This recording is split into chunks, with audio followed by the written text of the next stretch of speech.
Well, thank you very much. What a nice setting this is. This is something we spent a lot of time and effort bringing the White House back to a level that it should be at for essentially 200 years. No work was done on it. It lived on its own merit, but we thought it was proper. If you look at the exterior, you'll see it's all been redone and in perfect shape. It's good for another 200 years, okay? That's the way I look at it. But very important. It's such a symbol, such a representative symbol of us, of what we stand for, and we're very proud to have done it. We're building outside. We're building a beautiful heliport, which has been asked for many, many years. A helicopter would land on wet grass, and it was bad and dangerous. And as you know, over there, we're building a military complex and a ballroom that will be second to none anywhere in the world. We have President Xi coming in 2 weeks, and I was over in China 2 months ago, and we saw the Great Hall of China. Well, now we're going to have a Great Hall, too, in the United States, so it's very important, very, very important. And I want to thank you all and welcome you to the White House as we celebrate back-to-school season in America. It's a big deal. We're delighted to be joined by many incredible parents, devoted teachers, exceptional educators, and star students from all across the nation. In fact, we have so many star students. I want to make offers to some of you to come and join us as soon as you get out of college, because we want stars. We want smart people. We like smart people. Some people say, oh, that's not nice to say. No, we want smart people. I want to thank our great Secretary of Education, a fantastic woman, by the way, my friend and all of that, but she's a fantastic woman. Nobody like her. Linda McMahon. Nebraska Governor Jim Pillen. Jim, thank you very much. Thank you. Look good. Arkansas Governor Sarah Huckabee Sanders. Thank you. Thank you, Sarah. Chairman of the House Education Committee, Tim Walberg. Thank you very much, Tim. Good job. And our press secretary, a mother of two. And well, she decided she loved her children more than she loved Donald Trump. I'm very upset about this. She has to go home and spend time with her children. That does happen on occasion with some people when they love their children, and she does. And Caroline, congratulations on your newborn, your perfect newborn. And she's done a fantastic job. She's been a great, great press secretary. Now, if I say you're the best of all time, I have Sarah sitting here, so I'll have, but let's put it this way, they were both great, okay? Is that all right?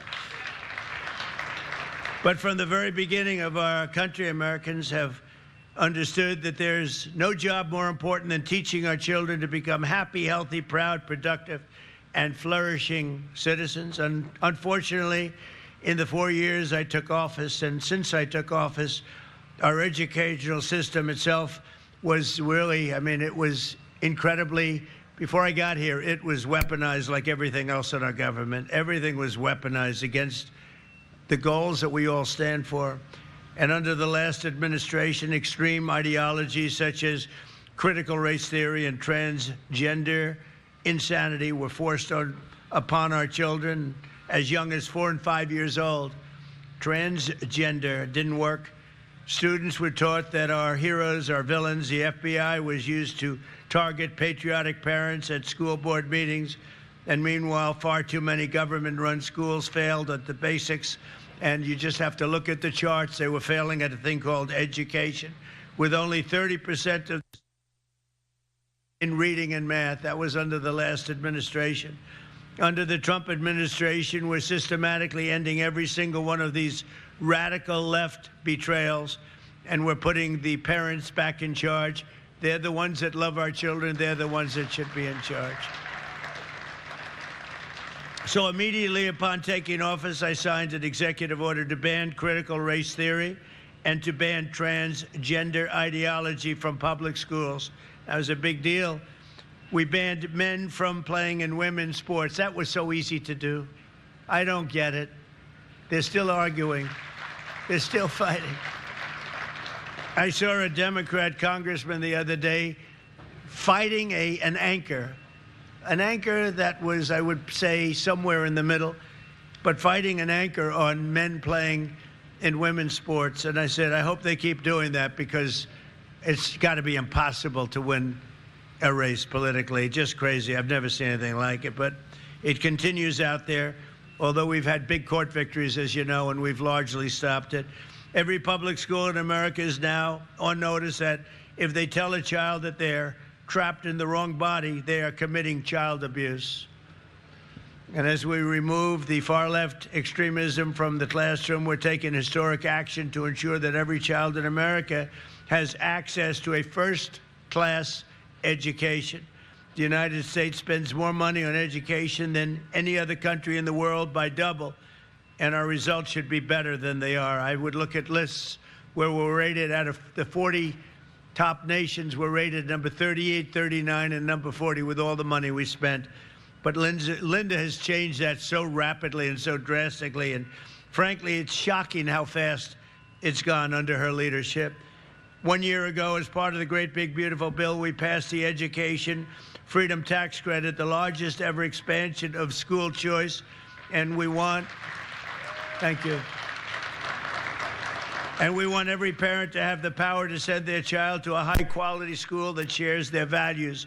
It's so important.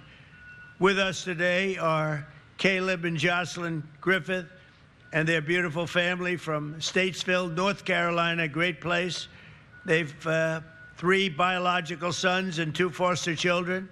School choice and education freedom scholarships are going to give these kids more opportunity than ever before. And I'd like to ask Caleb and Jocelyn to come up and say a few words, please.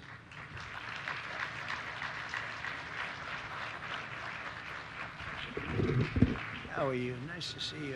Thank you very much. This is my lovely family. Mr. President, thank you for the honor of speaking today. I'm Pastor Caleb Griffith, and I'm joined by my 5 beautiful children. As President Trump said, 2 of them came to us through foster care, which is wonderful. But my children, 1 of them has autism, and 1 has developmental delays. And although they qualify for an IEP, because of the situation, they were unable to get them. So we've been unable to access the support and help they need to be successful. And we're blessed to be from a state that offers school choice, and it has helped part of our children's educational needs. I personally have seen the benefit of the Opportunity Scholarship for my family and the school my children attend, Cornerstone Christian Academy, who is up for running for the Yaz Prize. But it's thanks to great organizations like Parents for Educational Freedom, who have helped 105,000 families just like mine access the Opportunity Scholarship. And now, because of you, Mr. President, and because of you, Secretary McMahon, the Educational Freedom Tax Credits will give my children the access to the services they need to be successful in the most formational years of their lives. I want to tell you, we only get one chance to educate our children, and our children are the future of America.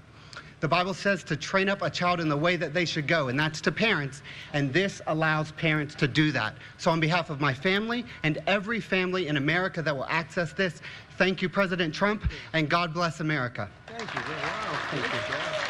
Thank you.